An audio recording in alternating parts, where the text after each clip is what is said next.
5 രാജ്യങ്ങളിൽ 8 ദിവസങ്ങളെടുത്ത പ്രധാനമന്ത്രിയുടെ സന്ദർശനം അവസാനിച്ചിരിക്കുകയാണ്. Ghana, Brazil, Argentina, Trinidad and Tobago, Namibia എന്നീ രാജ്യങ്ങളുമായുള്ള ബന്ധം മെച്ചപ്പെടുത്തുകയും പുരോഗതിക്ക് വേണ്ടി കൈകോർക്കുകയുമായിരുന്നു ലക്ഷ്യം. ഇന്ത്യയുടെ ഉയർന്നുവരുന്ന നേതൃത്വത്തിനെ ഊഷ്മളമായി തന്നെയാണ് ഈ രാജ്യങ്ങൾ സ്വീകരിച്ചത്.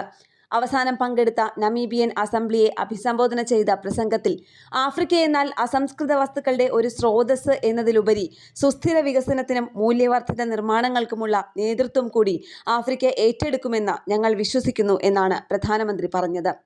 ഇന്ത്യയുടെ UPI ടെക്നോളജി സ്വീകരിക്കുന്ന ആദ്യ രാജ്യമായി നമീബിയ മാറിയെന്നും ഇത് സങ്കല്പിക്കാനാകാത്ത വേഗത്തിലുള്ള സാമ്പത്തിക കൈമാറ്റത്തിന്റെ തുടക്കമാകുമെന്നും പ്രധാനമന്ത്രി പറഞ്ഞു. ആരോഗ്യ വ്യവസായ സംരംഭങ്ങളിലും ഡിജിറ്റൽ രംഗത്തും 2 രാജ്യങ്ങളുമായുള്ള സഹകരണം ശക്തിപ്പെടുത്തി. നമീബിയ ഇന്ത്യൻ പ്രധാനമന്ത്രിക്ക് പരമോന്നത പൗരബഹുമതിയായ the order of the most ancient Welwitschia mirabilis സമ്മാനിച്ചു. ഘാനയും പരമോന്നത ബഹുമതി നൽകി പ്രധാനമന്ത്രിയെ ആദരിച്ചിരുന്നു.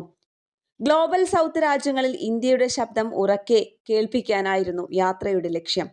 നമീബിയൻ സന്ദർശനത്തോടെ ബുധനാഴ്ച പ്രധാനമന്ത്രി ഇന്ത്യയിലേക്ക് മടങ്ങി. I bring with me warm greetings from 1.4 billion people of India.